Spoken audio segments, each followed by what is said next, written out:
97.3 Citi FM. You're welcome to this edition of the Citi Prime News. We're broadcasting live from our studio in Accra.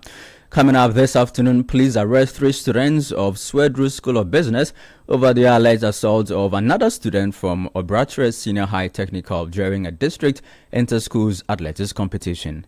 For the grammar type, and you force the student to go in there, the student is likely to do things that will be untoward. So we have to restructure our admission protocols.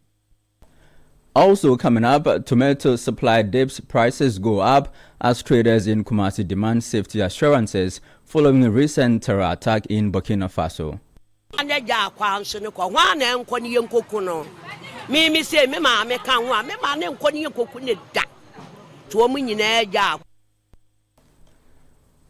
Still in this edition of the Citi Prime News, anesthesia equipment breakdown hampering healthcare delivery at Mother and Child Hospital in Kaswa.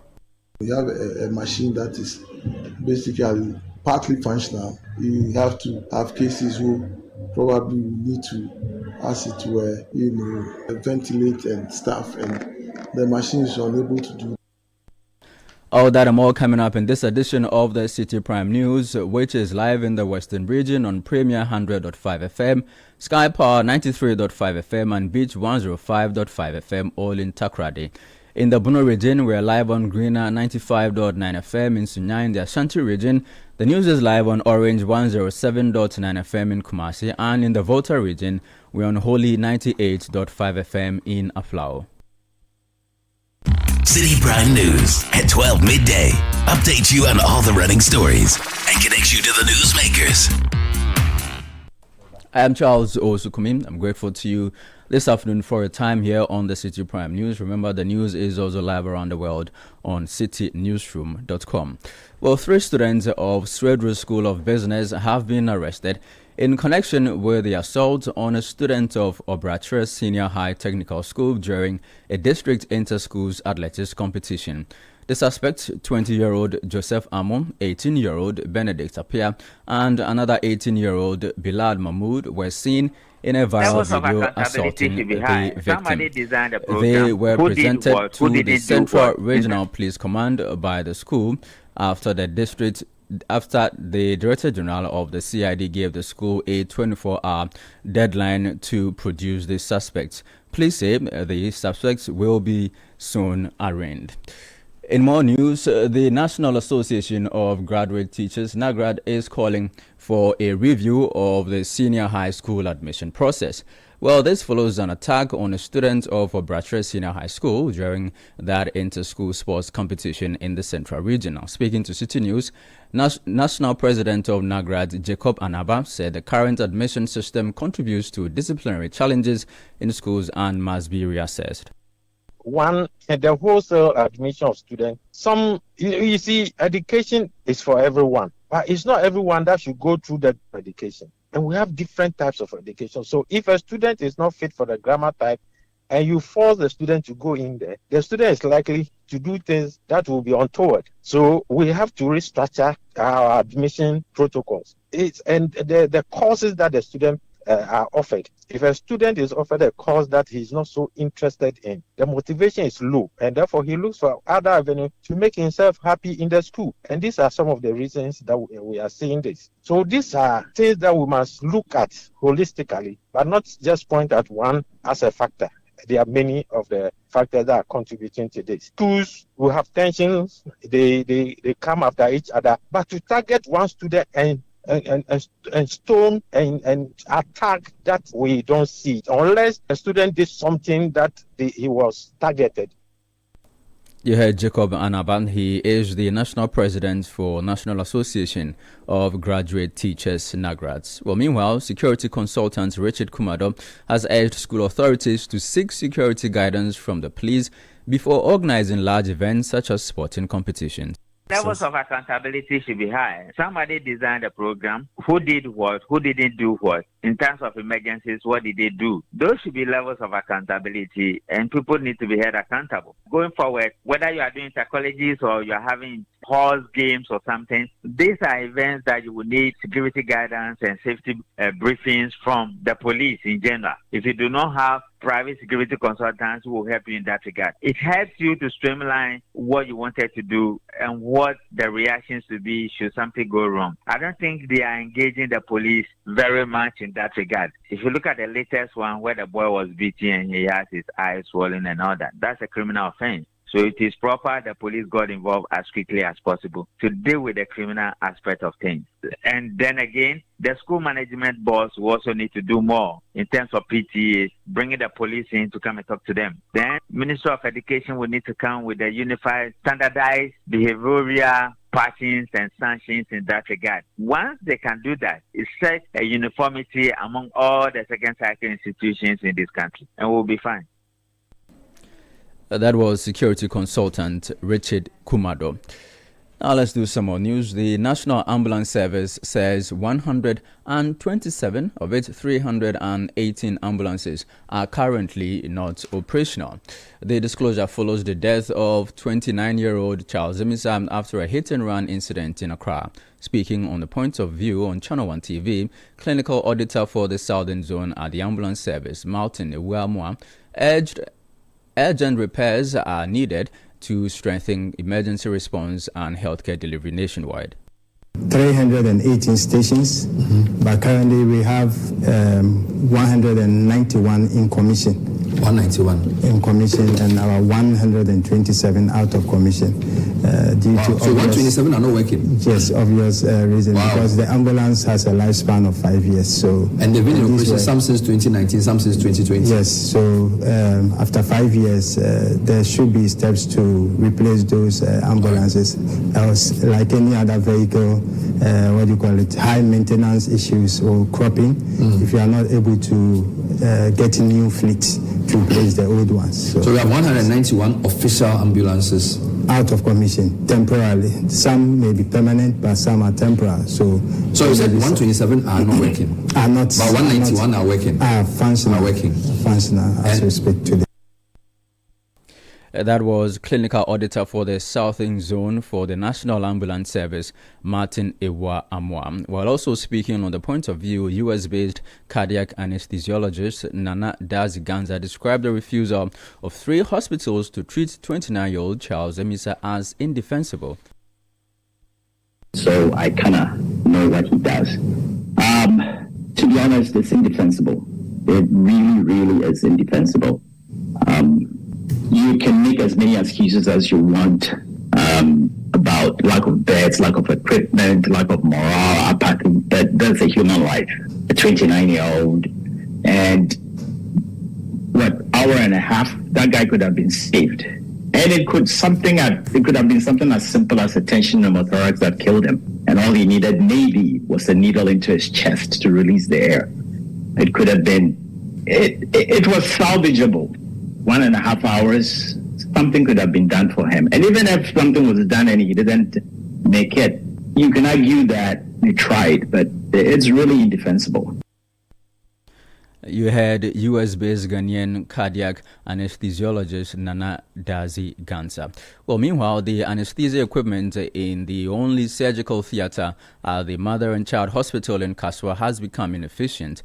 Although technicians improvise to continue providing services, patient safety is not guaranteed, with a pregnant woman reportedly dying as a result of the malfunctioning equipment. Well, health officials say the single theater remains overwhelmed and care is often delayed due to the breakdown of the machine. Medical Superintendent of the Mother and Child Hospital, Dr. Michael Jesse, in an interview with Citi News, appealed for support to replace the equipment. We have a machine that is basically partly functional. You have to have cases who probably need to, as it were, ventilate and stuff, and the machine is unable to do that. So what happens is that in your selection of cases, you have to be cognizant of this fact, and sometimes, by virtue of the fact that we don't have a functional anesthetic machine, so to speak, you need to refer some of the high-risk cases to some other facilities, and it actually is a problem that really is affecting service delivery. What we have to understand is that it should be a shared responsibility. The hospital alone cannot do it. we have planned, there are things we have on paper, etc. we want to do, but sometimes we are limited by resources, financial, and it also makes it difficult for you to, as it were, put in place your plans that you have. And so that is the challenge. You have the medical superintendent of the Mother and Child Hospital in Kaswa, in the central region, Dr. Michael Jesse, complaining about the inefficiency of the anesthesia equipment at that hospital. Well, however, the Otusanya East Municipal Chief Executive said Saba Sewonu Banini, who visited that hospital, announced that an anesthesia equipment has been procured and is expected to be delivered by the end of February. He also announced plans to expand the facility to enable it to handle multiple cases concurrently. Kaswa is big. Our population with children combined, people that are moving here, we are doing over 300,000 of people here. And our government facilities cannot boast of one functional anesthetic machine. I was told 2024 or so, a pregnant woman lost her life because of that.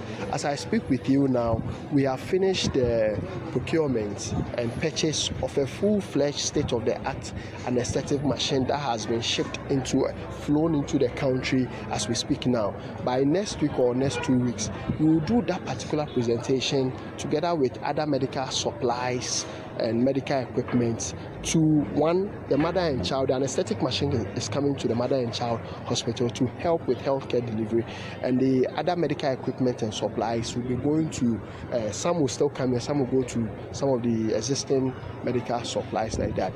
All these are efforts to make sure that our healthcare system is on course. That was the Otusanya East Municipal Chief Executive Seth Saba Sewonu Banini. Well, let's now head to the Ashanti region, where tomato traders are complaining about a sharp rise in prices following the recent terrorist attack in Burkina Faso. That attack led to the death of 8 Ghanaian traders and injured 3 others. Well, since then, many traders say they are afraid and will not travel to purchase tomatoes until stronger security measures are put in place to guarantee their safety.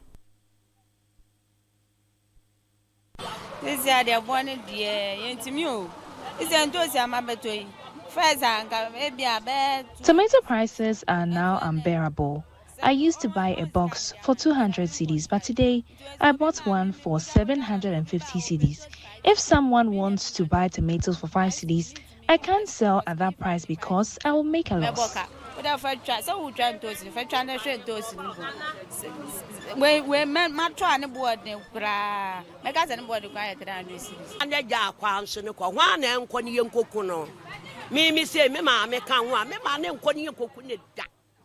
women have all stopped trading activities in Burkina Faso out of fear of further attacks. Who would risk going there to be killed? No one. I would feel the same way if it were my mother involved. As a result, prices have gone up sharply.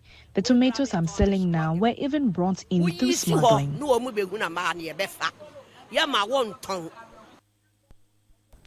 You had some tomato traders in the Ashanti region. Well, let's stay on this subject. Ashanti regional correspondent Doris Lonta is joining us via telephone. She's visited some of the markets this afternoon. Good afternoon to you, Doris. Grateful to you for your time here on the Citi Prime News. How dire is the situation? You're reporting to us about some empty boxes of tomatoes that you have seen at the market. Yes, Charles. Good afternoon. So Racecourse is one of the markets that is usually battling with fresh tomatoes. But during our visit to the market, we realized that a lot of the tomato boxes were empty, and then the traders were just sitting. They were doing nothing actually. They were conversing, and in an engagement with some of them, they mentioned that usually they buy from their retailers who buy from the suppliers, and because of the attack, the suppliers have not been able to embark on their usual journey to bring in tomatoes, so they do not have some to even sell as retailers. And then the few had some containers of tomatoes to sell. Actually said the prices had gone up, and so some retailers who were even there to also buy and then go home and sell to consumers, they were also complaining about the prices. One told me that she was actually going to sell 2 tomatoes for 10 Ghana cedis, and that no, there will be nothing like 5 cedis tomatoes.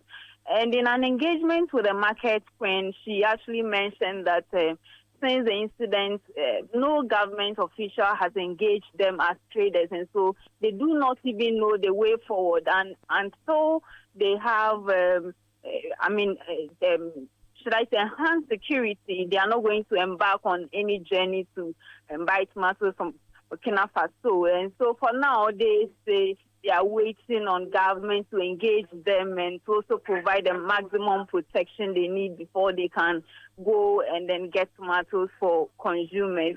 And she also mentioned, she talked about the fact that there's a need for government to invest in local tomato farming so that some of these things would not be happening, Charles. Doris, finally, before you go, by how much have prices gone up? So, say about 2 weeks ago, how much was a box of tomato selling, and how much is that selling now?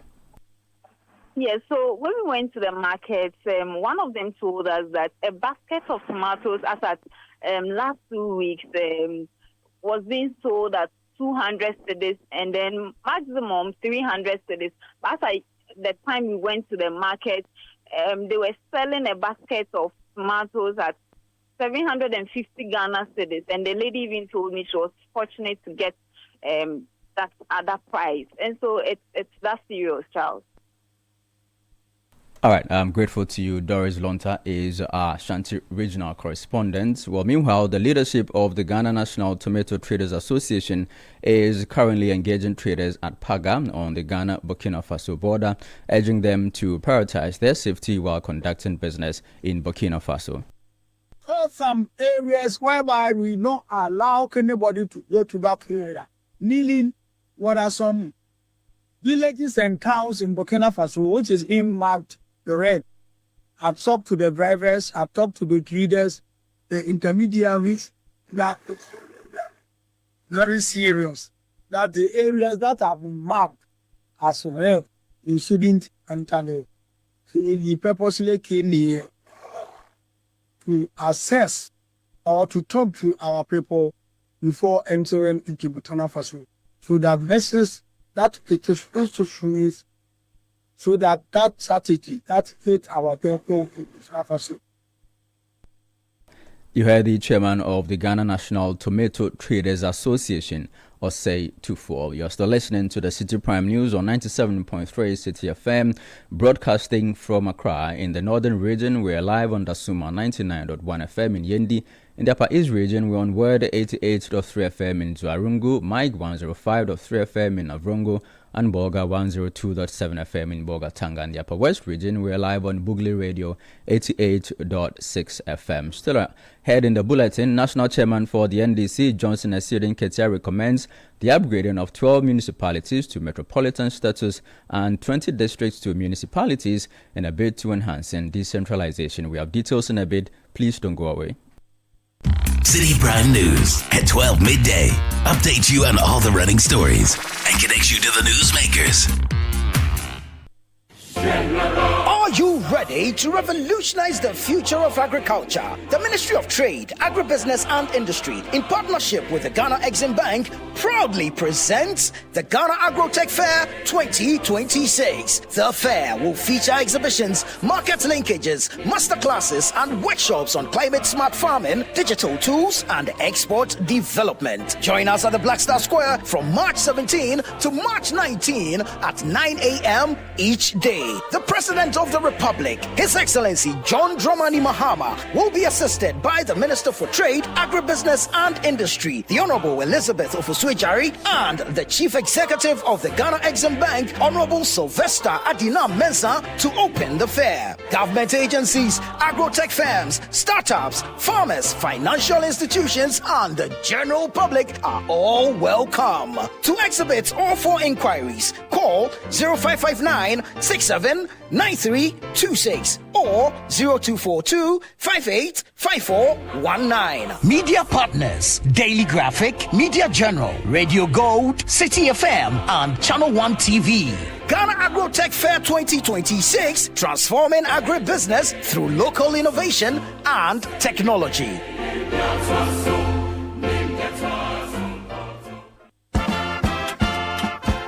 We are gearing up for the trip of a lifetime. Heritage Caravan 2026. From 1st to 8th March 2026, 8 days, 14 regions, one legendary caravan. We're touring Ghana in the most spectacular way on the Heritage Caravan, exploring the beauty, history, and stories that make our nation unique. Rolling out from Greater Accra through Eastern and OT, up north to the Northern and Upper East, and all the way to the Western region, hitting iconic destinations across Ghana. The Heritage Caravan 2026 will be fun, educative, refreshing, and most of all, remarkable. Stay connected. Follow Channel 1 TV and 97.3 Citi FM across all social media platforms for updates and join the conversation using the hashtag Heritage Caravan 2026. The Heritage Caravan 2026 is powered by Channel 1 TV with support from Citi FM. And it's proudly sponsored by Holland Insurance, Piva Beverages, Omni Basic Bank, Caveman Watches, Gino, Didi Sheto, Goyle, Minimi Achumo, and Admi Granite Paste. And it's supported by Nanes Rice. Heritage Caravan 2026. Experience Ghana like never before.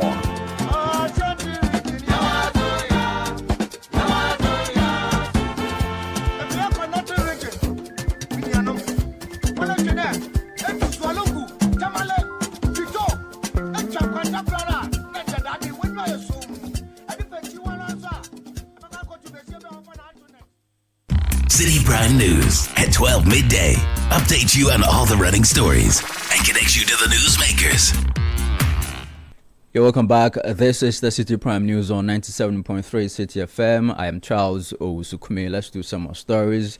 The national chairman of the NDC, Johnson Asiedun Ketia, has recommended the upgrading of 12 municipalities to metropolitan status and 20 districts to municipalities, saying the move would strengthen decentralization. Presenting the reports of the Committee for the Elevation of Districts and Municipalities at the Ministry of Local Government, Chieftaincy and Religious Affairs, Asiedun Ketia, who chairs the committee, disclosed that one district has also been proposed for direct elevation to a metropolis due to compelling demographic and economic factors. The committee has recommended that the ministry should consider preparing a standard manual to guide future upgrades. 2, to develop a strategic plan to address the needs of districts designated special development enclaves to, among others, promote investment, growth, and development. This particular recommendation was necessary because in reviewing the data of the districts, we found certain districts that needed special attention by central government to be able to bring them up to perform the function of a local government unit that will serve the people in those communities. We have recommended about 4 of them.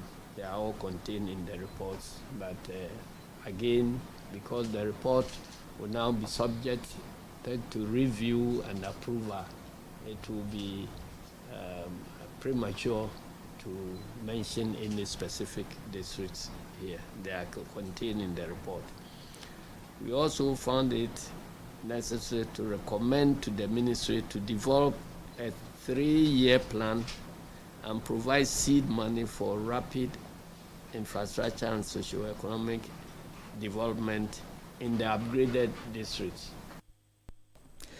Well, that was the national chairman for the NDC, Johnson Asiedun Ketia.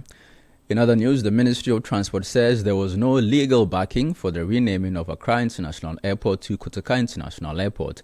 The ministry says that the change was carried out through an executive decree to honor General Kotoka. As a result, the government has abandoned its initial plan to introduce a bill in Parliament to revert the facility's name to Accra International Airport. The Minister for Transport, Joseph Nikpe Bukari, made this known while addressing journalists on the matter. You remember that it came as a result of the NLCD 309. it was a decree that was brought to set a trust to cater for the families of Kotoka and other soldiers who were killed along that time. And it happened that he was killed at the forecourt of the airport. And so if you look at the decree, its intention was to set a trust to take care of the families of the soldiers who were killed. And so if you look within it, they decided to honor him by introducing or renaming the airport after him. But the purpose of the decree was to establish a trust. Now, there was no any legislature in Parliament to operationalize it. And so there is no anything in it for Parliament to amend or Parliament to legislate. It was an executive order that was given to recognize somebody who was killed at the forecourt of the airport. And the rightful thing is for us to come to an executive announcement again that the name is reverted to its original name. Now, the Transport Minister also dismissed reports suggesting that a renaming of the airport would result in huge costs to the state. The good news for us is that all these organizations that control aviation, since the name change of Accra to Kotoka, have not changed the country code. Akawo still maintains the country code DGAA. Ayata and Akawo still maintain the country code ACC. So there's nothing to change at the international level. The only thing to change is the signages and the billboards that we have. But Kotoka, as a company, they already have the vendors who produce their letterheads on daily basis for them. So it's not a new contract. It's just a matter of Kotoka is now out. The same vendors who were doing their letterheads, their stamps, are the same companies to continue to now change. Just a removal of Kotoka and it will be Accra. So what will be the cost there? We are already renovating the airport. We are already doing construction of the airport to make it function properly. And some of those things would have been destroyed and rebranded. It's just a matter of the Kotoka out and the Accra in. So what will be the cost? Even though there will be some cost to it, but it is not that cost that somebody will care about. It is going to be a minimum because of the renovation. The costs involved will be very, very, very, very small as compared to other airports that you have to deal international, regional, and national. That was the voice of the Minister for Transport, Joseph Nikpe Bukari. And finally, the Northern Regional Command of the Ghana National Fire Service says the absence of a fire station in Zabzugu significantly affected its response to the fire outbreak that gutted the Zabzugu market yesterday. The blaze destroyed large quantities of yams and other goods, leaving traders counting their losses. Public Relations Officer for the Northern Region Fire Service, ADO1 Hudubaba, spoke to Citi News about the incident. Zabzugu doesn't have a fire station. This is a full district without a fire station. Yendi has to respond. Yendi to Zabzugu is about 51 kilometers, equivalent to 31 miles, which will take not less than 56 minutes drive to Zabzugu. And so that alone affects response time in terms of property destruction and saving of lives. It is not the best practice. So we are appealing to the Zabzugu and other districts without fire stations to consider it as a priority to establish fire stations so that together we can provide fire cover for the good people of Ghana. The Public Relations Officer for the National Fire Service in the Northern Region, ADO1 Hudubaba, ending this edition of the Citi Prime News, which has been live from our studios here in Accra. For more news, log on to our website, citinewsroom.com. I am Charles Osukumi. Thank you for your time. Citi News, we speak first. Reach our hotline on 0302 224959 and get interactive.